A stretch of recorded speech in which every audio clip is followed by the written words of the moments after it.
अस्सलामुअलैकुम। उम्मीद करता हूँ तमाम लोग खैरियत से होंगे। आज जी संडे स्पेशल एक तरीके से आप समझ लीजिए, क्योंकि इंशाल्लाह अब हर हफ्ते जो है वो आपको संडे वाले दिन भी पीएसएक्स पल्स मिला करेगा। अच्छा, आज की वीडियो में इंशाल्लाह कुछ इफ्स एंड बट्स हैं, वो हमने डिस्कस करने हैं ज़रा, और ऑयल की सिचुएशन आपके सामने जो इस वक्त थ्रेड बना हुआ है वो ज़रा डिस्कस करनी है। इसके अलावा KC 100 को थोड़ा सा तफसील से डिस्कस कर लेंगे, साथ स्ट्रेटेजी आपको बतानी है इंशाल्लाह पूरे हफ्ते की, कि अब अगले हफ्ते आने वाले हफ्ते के अंदर हमने करना क्या है। और फिर साथ ही फर्टिलाइजर सेक्टर के एनालिसिस करना है, जिस तरह पिछले दिनों ऑयल सेक्टर के आपको बाइंग लेवल्स बता दिए थे मैंने चार्ट्स के मुताबिक। उसके बाद अल्हम्दुलिल्लाह हमने देखा कि वो बड़ी स्पीड से उसके अगले दिन से ही बढ़ना भी शुरू हुआ और उसी रेंज के करीब करीब खेल रहा है। तो इंशाल्लाह आज फर्टिलाइजर सेक्टर को भी एनालाइज करेंगे। सबसे पहले हम डिस्कस कर लेते हैं जी ऑयल सेक्टर को, ऑयल यूएस ऑयल को, सॉरी यूएस ऑयल को, जहां पर जुमे के दिन मैं वीडियो बना रहा था और आपसे $84 के करीब करीब ट्रेड कर रहा था। मैं बात कर रहा था आपसे कि ये 8350 का लेवल है, अगर इसको सस्टेन कर गया ऊपर की तरफ, मतलब तोड़ के ऊपर की तरफ सस्टेन कर गया, तो इसको मजीद बढ़ने से कोई रोक नहीं सकता। 90s के अंदर, 100s के अंदर जाना इसके लिए कोई मुश्किल बात नहीं है। और अभी हम देख रहे हैं, हमारी आंखों के सामने है, 91.26 पे इसने अपनी वीकली क्लोजिंग दे दी है। अच्छा, एक डबल टॉप की सिचुएशन बन सकती है। यहाँ पर हम देख सकते हैं कि 94.99 का हाई लगाया था इसने साल 2023 में, तो उसी जगह पे आके एक टकराव हो सकता है। लेकिन चूंकि ऑयल का जो मूव है इस वक्त वो टेक्निकल्स पे तो है, ऑफ कोर्स इसने मल्टी ईयर डाउन टर्न तो अपना तोड़ा है, चार्ट झूठ भी नहीं बोलते, अप ट्रेंड के अंदर आ चुका है। लेकिन इस वक्त जो सिचुएशन है इसकी वो लिंक्ड है जंग से, मतलब कि जो वॉर चल रही है रीजन के अंदर, उसकी वजह से ऑयल प्राइसेस बढ़ रहा है। अब रीजन के अंदर जो ऑयल की सिचुएशन है, ऑयल सप्लाई की जो सिचुएशन है, वो डिसरप्ट हो चुकी है ऑलरेडी। उसके अंदर एक डिसरप्शन आ चुकी है। 50% दुनिया भर की जो ऑयल की तरसील है, या उस रीजन के अराउंड आप कह लीजिए, वो तो डिसरप्ट हो चुकी है। तो ऑयल को मजीद बढ़ने से कोई रोक नहीं सकता। तो यहाँ पर टकराव के बाद भी अगर ये नीचे आता है, तो मैं नहीं समझता कि हमारे लिए बहुत ज्यादा कोई सेलिब्रेशन की या खुशी की बात होगी कि ऑयल थोड़ा सा नीचे आ गया जी। 87 85 आ सकता है, करेक्शन ले सकता है, क्योंकि डाउ थ्योरी के मुताबिक कोई भी स्टॉक, कोई भी कमोडिटी, कोई भी चीज स्ट्रेट लाइन में नहीं चलती, वो हमेशा जिग जैग बनाती है, यानी कि हायर हाइज हायर लोज बनाती है। तो अगर यहाँ पे एक हाई लग जाता है और उसके बाद एक नया लो लगता है, तो हमारे लिए खुशी की बात नहीं होगी अनटिल उस लो के बाद एक नया हाई ना लगे, मतलब कि हायर हाई ना बने। अगर तो हायर हाई ना बना, देन वी विल सेलिब्रेट कि हाँ चलो भाई वो साइडवेज में कहीं ना कहीं दाखिल होगा या कुछ ना कुछ नीचे की तरफ करेक्ट करेगा। अदरवाइज ये हायर लो लगने के बाद एक नया हायर हाई लग सकता है। तो ये वाकई में हमारे लिए थ्रेट है जी। तो ये अगर नीचे आएगा तो हमारे लिए खुशी की बात नहीं होगी अनटिल एक नया हायर हाई ना लगे। तो फिलहाल तो सिचुएशन $95 तक नजर आती है क्लियर। अब इसका एक असर हम ऑलरेडी जुमे वाले दिन देख चुके हैं, ₹55 फी लीटर ऑयल प्राइसेस बढ़ चुके हैं हमारे यहाँ पे पाकिस्तान के अंदर भी। तो अब गवर्नमेंट ने कहीं ना कहीं, क्योंकि इंडस्ट्रीज के ऊपर, हाउस होल्ड के ऊपर एक बहुत बड़ा इन्फ्लेशन का एक प्रेशर आने जा रहा है इंशाल्लाह, यहाँ से अब देखेंगे हम जो नजर आता है हमें सामने, खासतौर पे किराए, जो ट्रांसपोर्टेशन वगैरह है वो सब तो बढ़ गई है। ट्रेनों के किराए, एयरलाइंस के किराए, ये सब बढ़ने जा रहे हैं, बसों के किराए वगैरह। और फिर उसकी वजह से जो फूड इन्फ्लेशन वगैरह है वो भी यहाँ पे नजर आएगी। और फिर साथ इंडस्ट्रीज जो है उनका भी कॉस्ट ऑफ डूइंग बिजनेस अच्छा खासा बढ़ जाएगा। ऑलरेडी रिजल्ट्स खराब आए हैं कंपनीज के, तो यहाँ पे अगर जो इन्फ्लेशन की वजह से जो कॉस्ट ऑफ डूइंग बिजनेस है वो बढ़ जाएगा, तो वहाँ पर अर्निंग्स के अंदर कुछ डिस्ट्रप्शन आ सकता है। लेकिन गवर्नमेंट ने कहीं ना कहीं तो इस सिचुएशन को टैकल करना है। तो यहाँ पर आज सुबह एक खबर सामने आई है हमारे, जहां पर सुपर टैक्स खत्म करने की बात की जा रही है। बेसिकली कहा यह जा रहा है कि सैलरीड क्लास के ऊपर भी टैक्स कुछ रिलीफ दिया जाएगा, और साथ ही सुपर टैक्स अबॉलिश खत्म करने की बात जा रही है। और प्लान जो है वो पीएम साहब ने क्लियर कर दिया है। लेकिन यहां पर कुछ इफ्स एंड बट्स हैं, जिसके बारे में हमने बात की है। इफ्स एंड बट्स पे हम बात करेंगे। बात यह है कि जी इस वक्त जो ये सारी सिचुएशन है वो आईएमएफ के कोर्ट पे है, जहां पर ये बात करते हैं, but it is highly unlikely that IMF would give such huge space, particularly when the federal board of revenue is falling on almost every front, मतलब कि हर फ्रंट के ऊपर टैक्स कलेक्शन को इतना ज्यादा खास हुआ नहीं है हमारे पास। तो जहां तक बात रही सुपर टैक्स खत्म करने की, तो वो हाईली अनलाइकली है। अब मैं ये समझता हूँ कि फॉर एग्जांपल कि ये हो भी गया, अगर तो ये हो भी गया, तो ऑलरेडी इन्फ्लेशन बढ़ा हुआ है, यहाँ पे कम कर देंगे तो थोड़ा बहुत समझ लीजिए कि बैलेंस वाला मामला एक तरीके से चलेगा। लेकिन खैर लेट्स सी, जैसे मैंने कहा कि ये डेवलपमेंट तो काफी ज्यादा अच्छी है, बट इफ्स एंड बट्स इसके अंदर मौजूद है। अब आईएमएफ का अप्रूवल आ जाता है, नहीं आ जाता, वो सारी बातें उसके ऊपर चली जाएंगी। अदरवाइज गवर्नमेंट कहीं ना कहीं इसको टैकल करने की सिचुएशन में रहेगी, आपको नजर आएगी कि कहीं ना कहीं हम इसको पकड़ते हुए नजर आए। फिलहाल ऑयल जो है हमारे लिए बड़ा, जंग से ज्यादा बड़ा खतरा ऑयल बना हुआ है इस वक्त, क्योंकि इन्फ्लेशन का एक तूफान आता हुआ नजर आ रहा है। अच्छा, इंडेक्स के ऊपर बढ़ जाए उससे पहले मैं आपको बताता चलूं जी, पीएसएक्स के अंदर अकाउंट खुलाना बड़ा आसान है, ऑनलाइन हो जाता है सारा प्रोसेस। और हमारे साथ अकाउंट खुलवाने का सबसे बड़ा फायदा आपके पास ये हो जाता है कि आप फ्री प्रीमियम हमारे व्हाट्सएप ग्रुप पे आ जाता है। वो लोग जो चाहते हैं कि हमारे ग्रुप पे आ जाएं और हमारे ग्रुप से रिलेटेड जितनी भी आपको क्यूरीज होती हैं कि भाई क्या हो रहा है ग्रुप के अंदर, क्या सारी चीजें होती हैं, ग्रुप किस तरीके से ऑपरेट करता है, तो वो सारी क्यूरीज भी इंशाल्लाह ताला आपको पता चल जाएंगी। लेकिन साथ ये है कि ग्रुप के अंदर जो आपको कॉल्स वगैरह मिलती हैं, इसके अलावा जो आपके इन्वेस्टमेंट शीट्स आपको मिल रही होती हैं, टेक्निकल चार्ट्स आपको मिल रहे होते हैं, लिस्ट आपको पूरी मिल रही होती है, फिर खासतौर पर मार्केट से रिलेटेड गाइडेंस, ट्रेडिंग साइकोलॉजी और इन्वेस्टमेंट साइकोलॉजी के जंग के हालात के अंदर या आम हालात के अंदर इंसान ने काम कैसे करना होता है, तो वो सारी चीज़ आपको बताई जा रही होती है हमारे ग्रुप के अंदर। इसके अलावा भी काफ़ी सारी सर्विसेज हैं, आपने सिर्फ नंबर पर रब्ता करना है 0313 333 299 8। ये आपको डिस्क्रिप्शन बॉक्स में भी नंबर मिल जाते हैं हमारे, और अगर फेसबुक पे देख रहे हैं तो फर्स्ट कमेंट में भी, तो नंबर पर रब्ता करेंगे तो इंशाल्लाह तफसीलात आपको बता दी जाएंगी। और घर बैठे व्हाट्सएप के जरिए ही ऑनलाइन आपका, चाहे आपने नॉर्मल अकाउंट खुलवाना हो, आरडीए खुलवाना हो, सहूलत खुलवाना हो, आपने अपना अकाउंट हमारे पास शिफ्ट करवाना हो, बच्चों का अकाउंट खुलवाना हो, हर तरीके की फैसिलिटी आपको यहाँ पे मिल जाती है। तो नंबर पर रब्ता करके आपने अकाउंट जरूर खुलवाना है। अच्छा, इंडेक्स की तरफ आ जाते हैं। KC 100 यानी कि हमारी मार्केट बेसिकली क्या कर रही है उसके ऊपर जरा बात कर लें। अच्छा, मैं शायद पहली दफा ही आपको 1 आवर का चार्ट दिखा रहा हूँ, क्योंकि काफी अरसे के बाद हमने, खैर 15 मिनट का तो बहुत ज्यादा डिस्कस किया है, डेली का भी हम डिस्कस करते रहते हैं, लेकिन काफी अरसे के बाद जरा हमने 1 आवर का भी चार्ट खोला कभी। अब इसके अंदर सिचुएशन देखते हैं, क्योंकि डेली के अंदर तो एक आप देखेंगे गैप के बाद कोई ऐसी कोई सिचुएशन नजर आती नहीं है। डेली के बाद, डेली के अंदर तो बेसिकली इंडेक्स हमारा 200 मूविंग एवरेज पे सुकून से खड़ा हुआ नजर आता है।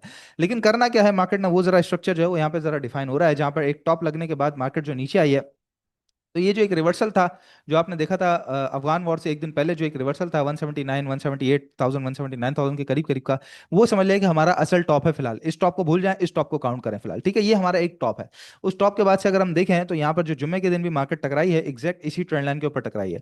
अच्छा, नीचे से भी एक ट्रेंड लाइन नजर आती है, जहाँ पे यहाँ पे सपोर्ट है, यहाँ सपोर्ट है, और उसके बाद एग्जैक्ट उसी ट्रेंड लाइन पे मार्केट ने क्लोजिंग दी है। यानी कि एक ट्राइंगल की सिचुएशन बन गई है। तो इधर साइड अगर ऊपर टूटेगी तो ऊपर की तरफ एक गैप फिलिंग की तरफ मार्केट नजर आएगी आपको 163,000 164,000 के करीब करीब। और अगर नीचे टूटी तो दोबारा इंडेक्स अपना एक डबल बॉटम की सिचुएशन लगा सकता है, जिसके अंदर कोई खराबी वाली बात नहीं होगी, क्योंकि ऑलरेडी हम देख चुके हैं वो, मतलब कोई वो नया लेवल नहीं होगा हमारे लिए 151,000 152,000, ठीक है। अब हो क्या सकता है वो मैं आपको बताऊं, तो मुझे नजर ऐसा आता है कि मार्केट शायद ऊपर की तरफ का लेवल अपना तोड़ दे, लेकिन उसके अंदर करना क्या है वो भी मैं आपको बताता हूं। उसकी वजह क्या है कि डेली पे भी मूविंग एवरेज 200 पे मार्केट अपने आप को सस्टेन कर रही है, साथ ही एक बहुत अच्छा किस्म का जो है यहाँ पर सपोर्ट एरिया भी क्रिएटेड है। साथ वीकली के ऊपर भी अगर हम आ जाए तो यहाँ पर भी 50 मूविंग एवरेज से मार्केट का एक 50 ईमा मूविंग एवरेज से बहुत अच्छा मार्केट को एक सपोर्ट मिलता हुआ सा नजर आ रहा है, ठीक है। और वीकली क्लोजिंग मार्केट ने इससे ऊपर ही लेकर बंद किए। तो 200 मूविंग एवरेज का सपोर्ट प्लस यहाँ पर सपोर्ट और रेजिस्टेंस की, मतलब जो कैंडल्स का सपोर्ट है वो भी मौजूद है, फिर साथ 50 मूविंग एवरेज का भी सपोर्ट है। तो तीन तरफ मार्केट के पास एक बहुत तगड़े सपोर्ट एरियाज मौजूद है। जैसे मैंने कहा कि अगर तोड़ेगी भी तो वो इंट्राडे का एक कुछ छोटा मोटा ड्रॉप हो सकता है नीचे की तरफ, लेकिन वो बहुत अच्छी बाइंग की हमारे लिए सिचुएशन बनेगी और मार्केट वापस दोबारा रिकवर कर जाएगी। तो मैं ये समझता हूँ कि मार्केट इस दफा रिकवरी रिकवरी की सिचुएशन में आ सकती है, अगर तो हालात हजरा मतलब कोई बहुत बड़ी खराब खबर हमारे पास ना आई तो, ठीक है। और नीचे नया लो लगेगा भी, मतलब सॉरी एक डबल बॉटम की सिचुएशन बनेगी भी, तो हमारे लिए कोई खराबी की बात नहीं है। अब करना क्या है उसके ऊपर आ जाते हैं हम, कि अब यहां से अब अगला लाए अमल हमारा होगा क्या। देखिए, अगले जो 2 दिन है वो बहुत ज्यादा इंपॉर्टेंट है। उसकी वजह क्या है, जंग जो पिछले हफ्ते शुरू हुई उस वो थी सबसे बड़ी खबर, सबसे बड़ी खबर वही थी हफ्ते की सुबह जो बम गिरे, अब तक की सबसे बड़ी खबर वही थी, और उसका इम्पैक्ट मार्केट ने ले लिया। जो 16,000 पॉइंट गिरे वो इम्पैक्ट हो चुका। अब कोई बड़ी खबर आए तब की तब बात है, उसके बाद मार्केट रिएक्शन लेगी अपना। इस वक्त यहां तक की जितनी चीजें थी, सारी चीजें थी, सारे हालात हजरत है, हर चीज मार्केट ने अपने अंदर डाइल्यूट कर ली। अब अगले 2 दिन क्यों इंपॉर्टेंट है, वो इस वजह से क्योंकि कल है मॉनेटरी पॉलिसी। अब मॉनेटरी पॉलिसी के अंदर इंटरेस्ट रेट बढ़ने की जो आवाजें हैं वो तो हमारे पास वाजे हो चुकी हैं, लेकिन कल के दिन मॉनेटरी पॉलिसी में कोई इंटरेस्ट रेट बढ़ता हुआ नजर आता नहीं है, क्योंकि फॉरेन से इंपैक्ट इस तरीके से आई डोंट थिंक सो कि इस तरह से आए। और मेजोरिटी भी खैर मेरे मुझ समेत यही एक्सपेक्ट कर रही है, 80% लोग, 80% जो सर्वे हुआ उसके अंदर यही एक्सपेक्ट किया जा रहा है कि इस मॉनेटरी पॉलिसी में तो नहीं, लेकिन अगर सिचुएशन इसी तरह चलती रही तो अगली मॉनेटरी पॉलिसी में जाके रेट बढ़ाए जा सकते हैं। तो रेट बढ़ने की आवाजें आना शुरू हो गई हैं मार्केट में। तो ये बात याद रखिएगा कि अगर इस मॉनेटरी पॉलिसी में नहीं तो अगली मॉनेटरी पॉलिसी में कहीं ना कहीं ये सिचुएशन हो सकती है। लेकिन फिलहाल हम कल की बात करते हैं, परसों की बात करते हैं, अगला अल्लाह ताला नहीं देखा है। तो कल और परसों के दिन ये हो सकता है कि अगर तो ये मार्केट के अंदर यही सिचुएशन बनी रही है, क्योंकि मार्केट हमेशा पॉजिटिव चलती है, मतलब आगे सॉरी पॉजिटिव कह रहा हूँ, फॉरवर्ड लुकिंग चलती है, अपने अंदर सारी चीजें डाइल्यूट करके चलती है। तो अगर इंटरेस्ट रेट बढ़ने हुए, अगर अगर अगर कल के दिन बढ़ने हुए तो मार्केट आपको कल ही अपनी सिचुएशन दिखा देगी। लेकिन अगर नहीं बढ़ने हुए और नहीं बढ़े, नहीं बढ़ने हुए और नहीं बढ़े इंटरेस्ट रेट्स, तो मार्केट पूरा अगला हफ्ता साइडवेज में कहीं ना कहीं गुजारेगी। 157,000 से लेके 163,000 का एरिया, मार्केट उस लेवल को मजबूत करने की कोशिश करेगी। तो अगला हफ्ता मैं समझता हूं कि मार्केट अपना, अगर तो इंटरेस्ट रेट्स ना बढ़े, क्योंकि जंग के रिलेटेड कोई बहुत बड़ी खबर दोबारा नहीं आई है, सबसे बड़ी खबर अभी तक वही मौजूद है, उससे बड़ी खबर अभी तक कोई नहीं आई है। तो अब मार्केट का कोई भी इंपैक्ट होगा वो अगली बड़ी खबर के ऊपर ही होगा। तो नॉर्मल हालात को लेते हुए, मतलब कि जो जंग के हालात हैं इस वक्त चलते हुए, अगर तो इंटरेस्ट रेट ना बढ़े तो मार्केट अगले हफ्ते साइडवेज में दाखिल होगी। उस साइडवेज के अंदर आपको स्टॉक्स की सिचुएशन काफी अच्छी मिलेगी। खास तौर पर नजर रखिएगा, जिस तरह अब मैं सेक्टर वाइज एनालिसिस कर रहा हूँ, उन्हीं सेक्टर के ऊपर, उन्हीं स्टॉक्स के ऊपर वही आपको नीचे लेवल्स के ऊपर मिलेंगे, वहीं पर आपने एक्यूमुलेशन और बाइंग की स्ट्रेटजी के ऊपर जाना है। सेल वाली, एग्जिट वाली फिलहाल कोई अभी तक स्ट्रेटजी ऐसी हमें नजर आ नहीं रही है, ठीक है। हाँ, इंट्राडे वाले दिन मतलब इंट्राडे वाले लोग जो ट्रेडर हैं हजरात, जिस तरीके से हमने देखा कि बुध के दिन माल नीचे मिल रहा था, जुमेरात को ऊपर बिक रहा था, जुम्मे को दोबारा नीचे मिल रहा था। तो जुमेरात को जो ऊपर बिक रहा था, तो वो आपको ऑलरेडी बताया था कि भाई ऊपर बिक रहा है। जुम्मे की वीडियो, जुमेरात की वीडियो मेरी मौजूद है कि जुम्मे के दिन आपने प्रॉफिट टेकिंग कर लेनी है। तो अगर आपने प्रॉफिट टेकिंग की है तो दोबारा माल नीचे मिलेगा, वहीं पर बाइंग करना है। अगर आप कर सकते हैं, ट्रेडिंग के उसूल जान सकते हैं और फौरन से फैसला कर सकते हैं तो।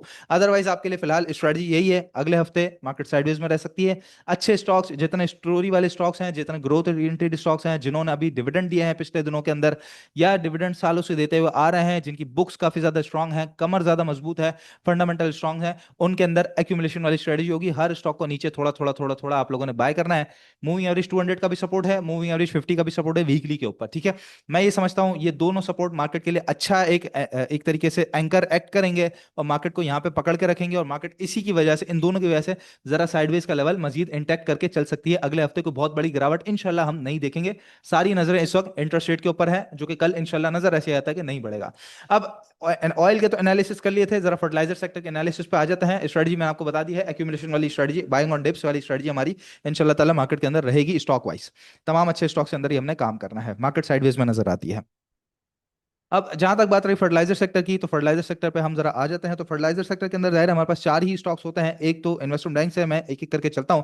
सबसे पहले एफएफसी के ऊपर आ जाते हैं। अब एफएफसी की जो सिचुएशन है, ऑल तो मैंने जुम्मे को डिस्कस किया था, लेकिन सेक्टर वाइज एनालिसिस करने में जरूरी है। ये इसका लो लगा हुआ था जी 314 का, उसके बाद इसने अपने हाइज बनाना शुरू किए थे और ये इसका हाई लगा हुआ है। और ये हाई को थोड़ा सा बेहतर कर लेते हैं हम यहाँ पे जी, बिल्कुल ठीक है।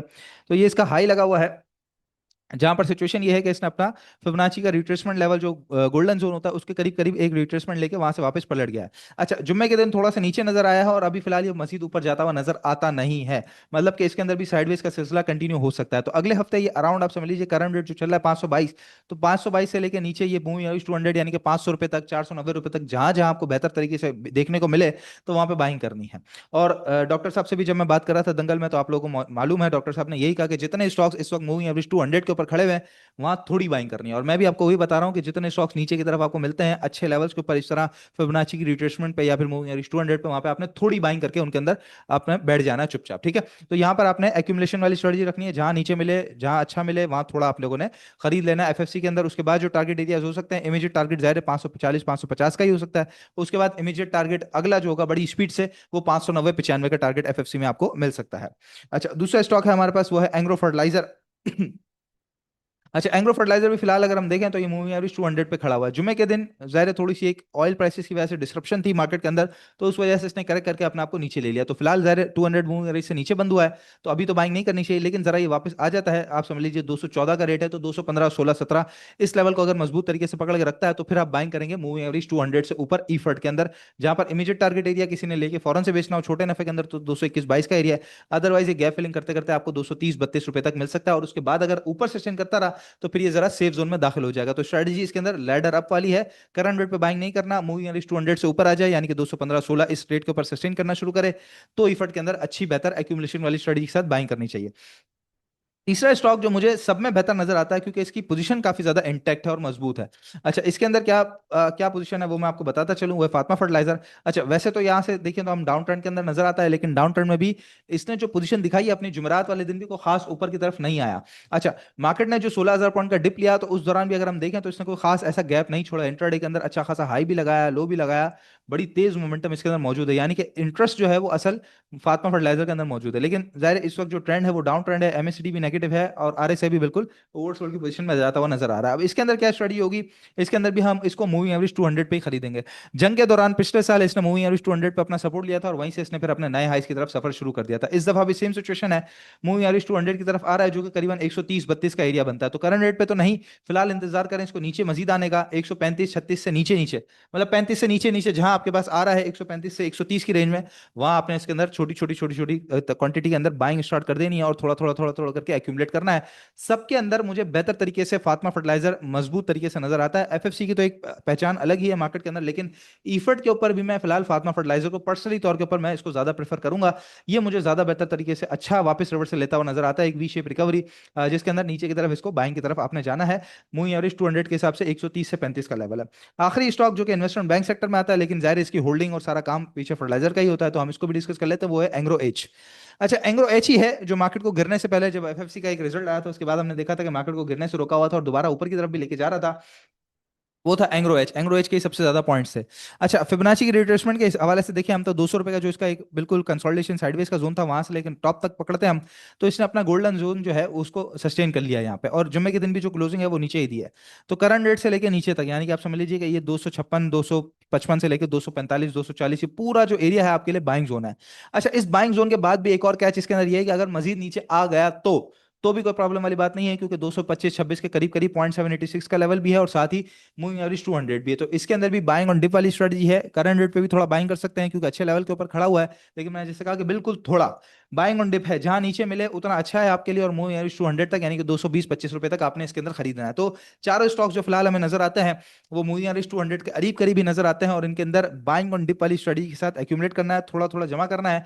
मैं फिल वक्त जो करंट रेट पे प्रेफर करूंगा वो फातिमा को करूंगा, और अगर ये मजीद नीचे मिलता है एंग्रो एच, तो मैं फातिमा को छोड़ के एंग्रो एच पर नजर डालूंगा 220 25 30 रुपए के अराउंड। तो आप लोगों ने इस तरीके से अपने स्टॉक्स को लेके चलना है। जाहिर है मार्केट अगर अगले हफ्ते साइडवेज में रही तो ये स्टॉक्स आपको बाइंग ऑन डिप के लिए अच्छा मौका देते रहेंगे। इसी तरीके से कोशिश करूंगा कि आपको हर सेक्टर के रिलेटेड आपको जो स्टॉक्स हैं, बेहतर स्टॉक्स हैं, उनके लेवल्स लाके सामने देता रहूं, ताकि आप अच्छे एक्यूमुलेशन स्टेज के अंदर इस वक्त जा सकें और अपना पैसा जो है वो सही तरीके से सही स्टॉक्स के अंदर एलोकेट कर सकें। अगला हफ्ता बड़ा इंपॉर्टेंट है जंग के हवाले से ऑफ कोर्स, लेकिन इंटरेस्ट रेट्स के हवाले से भी कल का दिन बड़ा इंपॉर्टेंट है। तो इंशाल्लाह मार्केट बंद होती है तो उसके बाद क्या सिचुएशन रहती है वो कल के पल्स में आप लोगों से डिस्कस करेंगे। अगला हफ्ता बाइंग ऑन डिप वाली स्ट्रेटजी हमारी एक्यूमुलेशन वाली स्ट्रेटजी रहेगी। जितने अच्छे स्टॉक्स 200 मूविंग एवरेज पे मिल रहे हैं उन्हीं के अंदर हम कांटा डाल के बैठेंगे। बाकी याद रखिएगा जी, नंबर जो है वो 0313 333 2998, रब्ता करके अकाउंट जरूर खुलवाना है। इंशाल्लाह नेक्स्ट वीडियो में आप लोगों से मुलाकात होती है। अपना बहुत ख्याल रखिएगा। अल्लाह हाफिज।